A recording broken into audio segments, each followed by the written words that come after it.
Señoras y señores, damas y caballeros, finalmente llegó el momento más esperado del año. Hoy vamos a ver el top de lecturas del 2025. Un poquito tarde quizá, pero más vale tarde que nunca, ¿no? Como ya es costumbre, el día de hoy les voy a estar comentando cuáles fueron mis 10 libros favoritos del 2025 y básicamente me autoimpuse dos reglas para confeccionar este top. En primera instancia, solamente voy a estar contemplando títulos que haya o iniciado o finalizado su lectura durante el correr de 2025. Nada de leer tomos sueltos y qué sé yo, no. Solamente cosas que haya arrancado en 2025 o terminado de leer en 2025. Nada más. Y en segundo lugar, este año me autoimpuse también mencionar solamente un libro por autor. Si bien la lista prácticamente no hubiese variado sin esta regla, había un par de cositas que quedaban ahí medio raras, entonces dije, vamos a hacerlo un poco distinto de la vez anterior, voy a mencionar solamente un libro por autor y nada más. Hechas estas breves aclaraciones, yo no tengo mucho más que comentar, así que vamos con el puesto número 10. Y el título con el que vamos a inaugurar este top es nada más y nada menos que Frontier, de Guillem Singelin. Frontier nos presenta un futuro distópico donde la Tierra ya no es habitable y por ende la humanidad tuvo que verse en la obligación prácticamente de conquistar el espacio para poder seguir existiendo básicamente. Si fueron colonizando distintos planetas, haciéndolos habitables y demás, y ahora mismo en el presente de esta historia la humanidad vive en estaciones espaciales, en planetas súper desarrollados, con un montón de tecnología, con un montón de desarrollo industrial y demás. A pesar de ser un futuro, insisto, distópico, donde siempre se hace mucho énfasis en cómo la naturaleza humana la va destruyendo a sí misma y demás, Frontier tiene una particularidad muy curiosa y es que tiene un enfoque, si se quiere, positivo respecto a esta situación. No se centra tanto en hacer esa crítica social de decir, fíjate cómo los humanos y el corporativismo y qué sé yo, y esa necesidad de ir siempre para adelante nos van a hacer mierda, sino que se para un poco del otro lado de la crítica y se plantea más una situación de, ok, yo como individuo no puedo hacer grandes cambios, toda la situación en la que estoy involucrado, que es mala, toda esta situación a mí me excede como persona, a mí me excede como individualidad, pero yo sé que aportando de mi parte y poniendo mi granito de arena y en el pensamiento de la humanidad como algo colectivo, en el conjunto de personas vamos a poder hacer algo. Tiene mucho esta idea de que nadie se salva solo, de que la salida es colectiva y que siempre el motor de cambio va a estar como en el conjunto, en la confraternidad y en la unión de los seres humanos, si se quiere, ¿no? Artísticamente Singelin es una guasada y aparte una cosa que tiene este muchacho en particular en este libro es que el arte, si bien buenísimo, no se queda solo con eso, sino que también es súper funcional a la historia que te quiere contar. Me explico. Frontier tiene un tema y es que al principio la historia es un arte abrumador hasta cierto punto, que vos lo estás leyendo y lo sentís como algo denso, como que no podés procesar tanta información, y tiene mucho sentido el sentirse así cuando lo contextualizás con lo que está pasando mismo en la historia, y después cuando la historia toma otro tono más tranquilo, más relajado, el dibujo cambia un poco, tipo, ya no tenés viñetas tan explotadas, es todo como mucho más paisajista, mucho más tranquilo, usa otros colores, no está todo tan saturado, es como que más allá de que artísticamente está muy bien el libro, está tratado el apartado visual de la obra de una forma que refuerza el mensaje de la historia, y me parece que es un detalle que no hay que dejar de destacar, porque yo creo que son cosas que son intencionadas y la verdad que están súper bien. Seguimos con el noveno lugar y ahora les traigo el que para mí fue uno de los autores revelación de este año, ya que yo no lo tenía en el radar para absolutamente nada y leí unas pares de cosas de él también, tanto en este 2025 como alguna que otra ahora a principios de 2026, y la verdad que me tiene fascinado, y estoy hablando de La carretera, de Manu Larsenet. Siendo que es una adaptación de una novela que ya existía, escrita por Cormac McCarthy, y Manu Larsenet simplemente la toma y la lleva al medio de la historieta, a la hora de poner este libro en el top no lo hago tanto por una cuestión de, ok, la historia que está contando es muy buena, sino que este libro está pura y exclusivamente acá por el simple hecho de que es una masterclass de cómo escribir historieta. Es quizás uno de los libros que yo leí este año que más jugo le saca a la historieta como medio narrativo. Y ojo, no por ello estoy diciendo que la historia sea mala, ni muchísimo menos, la historia está espectacular. Es básicamente un road trip en un mundo posapocalíptico en el que un padre y un hijo tienen que atravesar una carretera para ir a un lugar mejor, si se quiere un lugar más seguro, un lugar más cálido, porque en la situación en la que están ahora mismo se van a morir. Pero no es tanto lo que me interesa el qué, lo que cuenta la historia per se, sino el cómo. En la ejecución es donde este libro brilla. Cuenta un montón de cosas diciendo poco. Es un cómic que no es mudo porque tiene diálogos, pero pega en el palo. Utiliza muchísimo los colores, utiliza muchísimo los paisajes, utiliza muchísimo cuestiones de disposición de viñetas y demás para contarte la historia sin la necesidad de tener que estar abrumándote con datos, con texto, con información. Es un libro que está ejecutado de forma quirúrgica y es increíble. En el momento que yo leí esto dije, tengo que leer más cosas de Larsenet. Seguí leyendo más cosas de Larsenet. Todas me fascinaron, pero sin dudas en la que más yo destaco este factor de sacarle el máximo jugo al cómic como medio de expresión, entre las que yo leí este año, vale destacar esto, es La Carretera, sin dudas. Un manual de cómo hacer cómics y yo le recomiendo esto a literalmente todo el mundo. Lean La Carretera, aparte edición nacional de Hotel de las Ideas, súper conseguible, nada, recontra recomendado. Para el octavo lugar les traigo la primera, y sí, hay unas cuantas, agárrense, les traigo la primera autobiografía de este top 10 y es nada más y nada menos que Baños Pleamar de Isaac Sánchez. Este libro básicamente son relatos de la infancia de Isaac en el negocio de su familia y conviviendo con su familia en estos baños que eran unos establecimientos que estaban en la costa, que tenían pileta, servicio de comida y demás. Una colección de crónicas de la infancia de Isaac.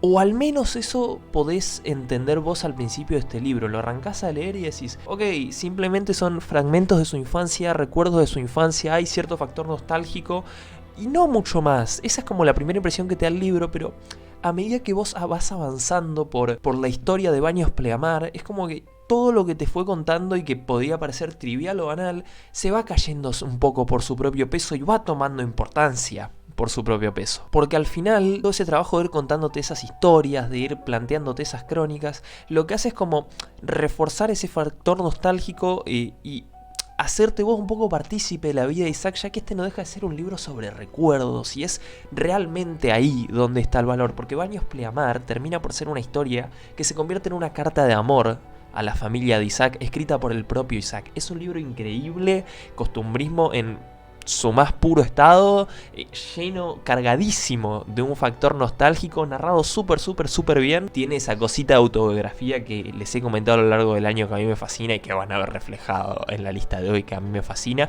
Así que nada, puesto número 8, Baños Pleamar. En este séptimo lugar vamos con el único cómic superheroico que yo voy a incluir en esta lista. Y de hecho me parece bastante sorprendente que termine incluyendo algo superheroico porque este año casi no toqué el género superheroico. Vamos a continuación con todo Animal Man de Grant Morrison. No me considero en condiciones de hablar mucho de Animal Man porque saben que soy bastante poco experto en la materia superheroica y demás, pero básicamente yo resumo este cómic en Morrison agarra un 4 de copas y le pega un baile cósmico a toda la industria. Fin, no hay nada más que decir. Incluso para alguien como yo, que de vuelta no es experto en la materia, vos lees Animal Man de Morrison, está espectacular. Es un libro que nuevamente brilla muchísimo por la forma en la que está construida, más allá de lo que te está contando per se. El pelado agarra un personaje infumable que está sumido en el olvido, escribe unos numeritos, saca una historia con un tinte X, le dicen, ok máquina, esto está muy bueno, metele para adelante porque a la gente le gustó, y a partir de ahí empieza a armar toda una suerte de entramado que te lo van narrando a cuentagotas y te van soltando la información de una forma en la que vos no la lográs identificar hasta el momento en el que tenés más información que te va llegando a posteriori con el libro. Entonces empezás a leer, te empiezan a caer las fichas de las cosas, vas, venís a la historia y termina teniendo un clímax argumental de la san puta. Y sabes que es lo mejor de todo, que a pesar de que vos por ahí agarrás Animal Man de Grant Morrison muchísimos años después, como es mi caso, y por ahí ya sabés más o menos qué es lo que pasa en el cómic porque es algo que en su momento rompió muchos esquemas, entonces por ahí llegás a este libro sabiendo más o menos cuál es el gran giro argumental de la historia y qué sé yo, y aún así lo agarrás y aún así a sabiendas de eso y de que quizás te lo pueden vender como el principal atractivo del libro, lo que hace Morrison en la historia o la idea que tuvo Morrison para esta historia. Es un libro increíble a pesar de vos tener el contexto de las cosas que vas a leer, porque no es tan importante justamente lo que vas a leer, sino el cómo llegás a esa situación que te quiere plantear el tipo. Como el clímax argumental no es el fin per se, sino que es la consecuencia de todas las cosas que se hicieron bien a lo largo de esta historia. Para que yo ponga algo superheroico acá tiene que estar muy bien.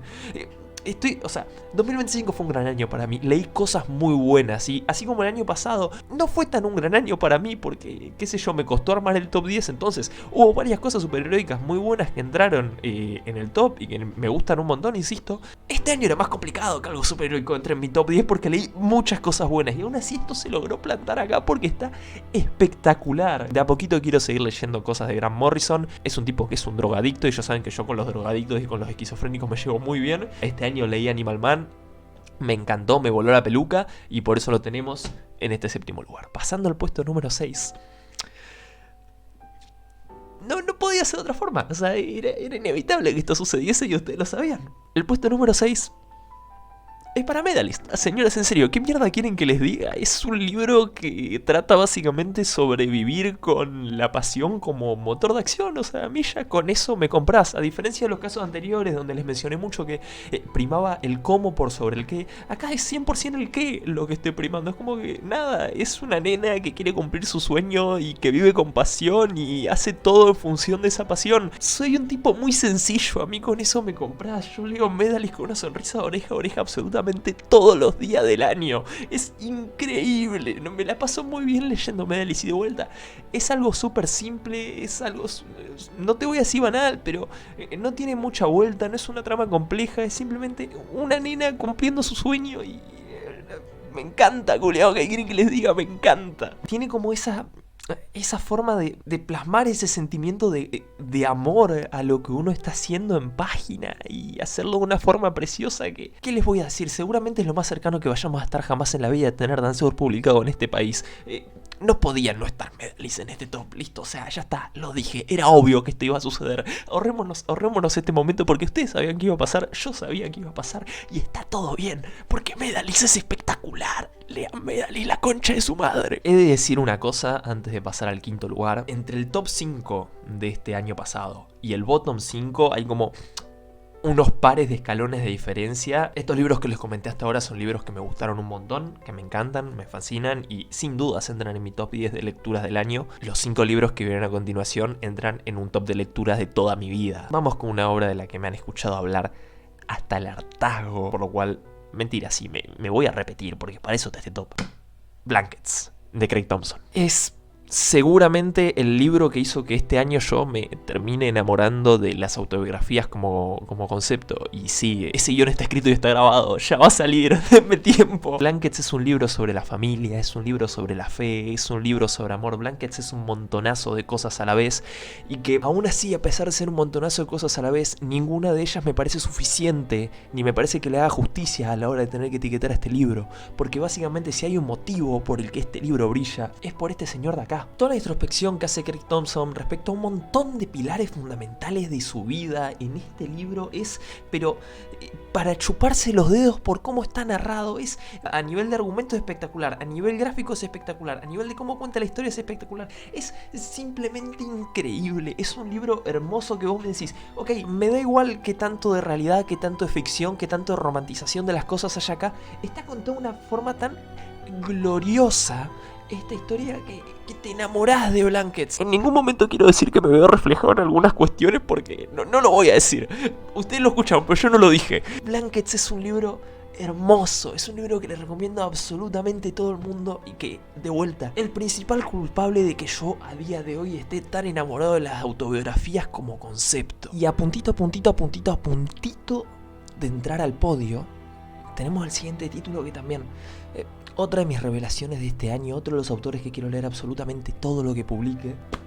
Carbono y Silicio, de Mathieu Bablet. De vuelta, si lo defino no limito, pero básicamente me gusta decir que Carbono y Silicio es una historia sobre la necesidad humana de llevar absolutamente todo lo que crea, todo lo que existe, a su imagen y semejanza. Bablet es un tipo que le gusta hablar mucho de la vida como concepto, de la existencia como concepto, ¿no? Y en este libro en particular lo que hace es estudia el objeto de la existencia como algo finito y cómo dentro de esa finitud de nuestras vidas nosotros los humanos no podemos hacer otra cosa que intentar recrear todo a partir y en función de esa finitud. No podemos concebir cosas infinitas porque no conocemos la eternidad y nos es un concepto completamente ajeno como existencia. Entonces, todo lo que haga el ser humano, todo lo que pase por mano del ser humano, va a tener que ser algo finito. ¿Qué pasa? Siendo nosotros conscientes de esa finitud, si se quiere, de esa fecha de caducidad, el humano es como que tiende a ir siempre para adelante, tiende a ir a buscar más bien lo que hablábamos antes con Frontier. Tiende como a tratar de avanzar, conscientes de que en algún momento se va a quedar sin tiempo. Entonces, en ese tiempo limitado, intenta sacarle el máximo jugo posible a su existencia, tanto para él como para todos los que vienen atrás. Partiendo de esa idea, Mathieu Baulet plantea un futuro distópico narrado desde la perspectiva de dos agentes, de dos personajes que son ajenos a este concepto humano de la finitud. Y eso hace que se produzca, pero no puedo. O sea, simplemente no puedo decir, no, tengo onomatopeya nomás para pronunciar ahora mismo. No puedo decir más nada. Carbono y silicio es increíble. Es básicamente, y dicho muy mal y pronto, y en serio que no puedo articular palabras como la gente para hablar de este libro. Es una historia sobre la naturaleza humana y las consecuencias de la misma, tanto para bien como para mal. Nada.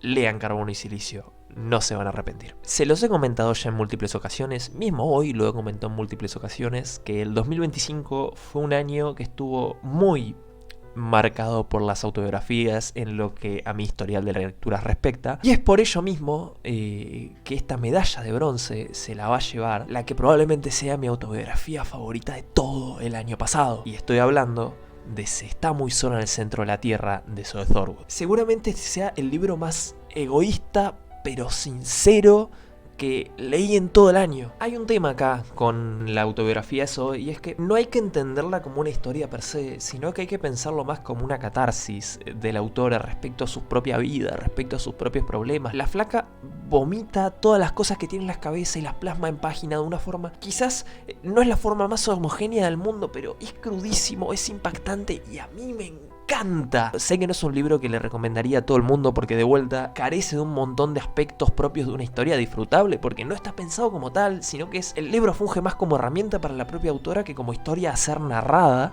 Entonces nada, sé que por ahí no es una lectura para todo el mundo, pero a mí personalmente me voló el bocho. Básicamente Se está muy solo en el centro de la Tierra nos narra el día a día de Zoe y su convivencia con la depresión. Y ojo, no su lucha con la depresión, su convivencia. Porque siempre se habla del tema de la depresión y demás como un acto súper heroico de, oh, mirá, cómo yo superé la depresión, cómo yo luché contra la depresión. Y está muy bien, hay muchos casos en los que es así. Acá no. Acá se habla de la convivencia con la depresión como algo constante, como algo del día a día, algo que está presente en vos, que es parte unívoca de tu personalidad y que va a estar ahí toda tu vida y te va a acompañar y que vos simplemente tenés que aprender a vivir con ello. Es una historia súper dura, es una historia que por cómo está contada, por cómo está pensada, no se la recomendaría a todo el mundo. A mí personalmente me voló la cabeza y, pequeño paréntesis, es probablemente el mejor libro a nivel artístico que yo leí en el año, con amplia diferencia. A nivel de recursos usados es, pero te vuela la cabeza lo bien que dibuja Zoe Thorwood, lo bien que piensa un montón de cosas Zoe Thorwood a la hora de hacer arte. Probablemente mi artista favorita del 2025, sin lugar a dudas. Con el puesto número 2 pasa algo muy curioso. Yo este libro le tenía ganas hace mucho tiempo, o sea, ya en el momento que lo compré ya venía de varios meses que lo quería leer y demás. Y me pasó algo extraño, lo venía esperando, qué sé yo. Vi, lo saqué de su cajita, no sé qué, ese mismo día me puse a leerlo. Vi la primera página, vi las primeras 2 o 3 viñetas, leí el primer diálogo y me enamoré. Amor a primera vista, leer la primera página del libro y decir, ok, yo sé que esto no hay forma de que a mí no me guste. Y estoy hablando, damas y caballeros, de Carta Blanca de Jordi Lafebre. Es una historia de dos amantes separados por el tiempo y por el espacio que están destinados inevitablemente a cruzar sus caminos en algún punto y... No puedo. De vuelta, no tengo palabras. Más allá de que yo soy una cornuda y me encanta el romance y qué sé yo, y eso ya lo saben de recontra requeta remil sobra, es quizás el caso más grotesco de toda esta pila de libros, de toda esta idea de el cómo por encima del qué que les comenté a lo largo de todo el video. Carta Blanca es espectacular a nivel de ejecución. Está llevado a todo el punto esto que el mismo libro como objeto es... un elemento que funge a la narrativa y que le da sentido a la historia y la forma en la que está contado. O sea, no solo el mismo libro, sino el libro, el lector, la forma en la que uno lee, cómo está concebido el concepto de leer, son todos elementos funcionales a la narrativa de Carta Blanca y que hacen que esta historia sea espectacular y que te vuele la peluca. Tiene en consideración tantos factores Jordi Lafebre a la hora de confeccionar esta historia y de hacerlo en la forma en la que hace, que más allá de que a vos no te gusten las historias de romance, más allá de que no te guste el azúcar y qué sé yo, tenés que leer Carta Blanca porque es algo que simplemente por la manera en la que está ejecutado, no hay forma de fallarla acá, pero no hay manera de fallarla acá. Es una historia hermosa con una ejecución magistral. La verdad, poco más puedo pedir. Y llegando al final de este video, yo creo que se cae un poco de maduro. O sea, les hablé literalmente de esta persona durante casi todo el 2025 y en la media hora que llevo grabada no la mencioné ni una vez. Creo que no hay que ser muy lúcido para darse cuenta cuál es mi top 1. Y para explicarles el porqué, Dua Powerbomb de Daniel Warren Johnson y Mike Spicer es mi libro favorito del 2025, creo que es más sencillo hablarles del motivo por el cual a mí me gusta leer. Hay tantas respuestas a la pregunta de ¿por qué te gusta leer? Como las hay personas a las que se les puede preguntar. Es un proceso súper personal, es una cuestión que varía mucho de individuo a individuo y que no hay una respuesta correcta, no hay un porqué válido. Cada uno tiene sus motivos, hay gente que lee porque le parece un pasatiempo, hay gente que lee porque le gusta formarse, hay gente que lee porque vaya uno a saber por qué. En mi caso particular, yo lo que busco en un libro son emociones. Esa sensación de sentir vértigo al pasar de página por lo que te vas a encontrar, de ver algo, ver que pasa algo en una historia y pegar un alarido, fascinarte con la ejecución de un libro y cómo está narrado y cómo está pensado y ponerte a imaginar todo ese proceso hasta cerrarlo y sentir como pena por decir, puta, se terminó, ya no.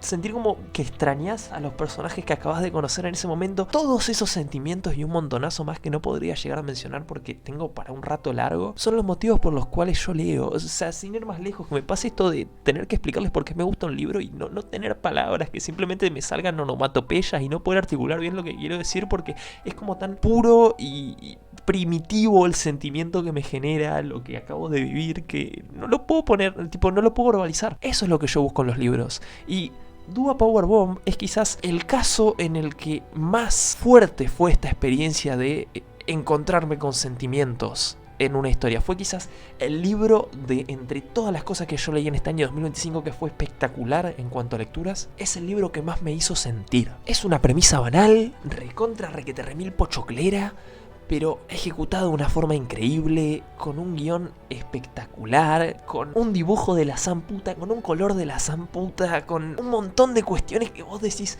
esto no puede estar tan bien, y efectivamente está así de bien. Dua Powerbomb es básicamente una montaña rusa de emociones, página sí, página también, y es básicamente por ese motivo que es el libro que corona mi top de lecturas de 2025.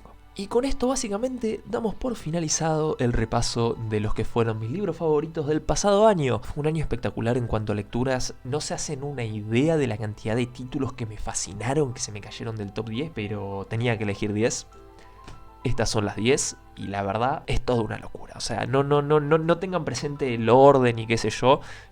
Cualquiera de estas cosas denle una oportunidad porque está simplemente espectacular todas y cada una de ellas. Así que nada, señores, como siempre, si disfrutaron de este video, háganmelo saber, coméntenme cuáles fueron también sus lecturas favoritas de este 2025 y nosotros nos estaremos viendo, si Dios quiere, en un próximo video. Chau, chau.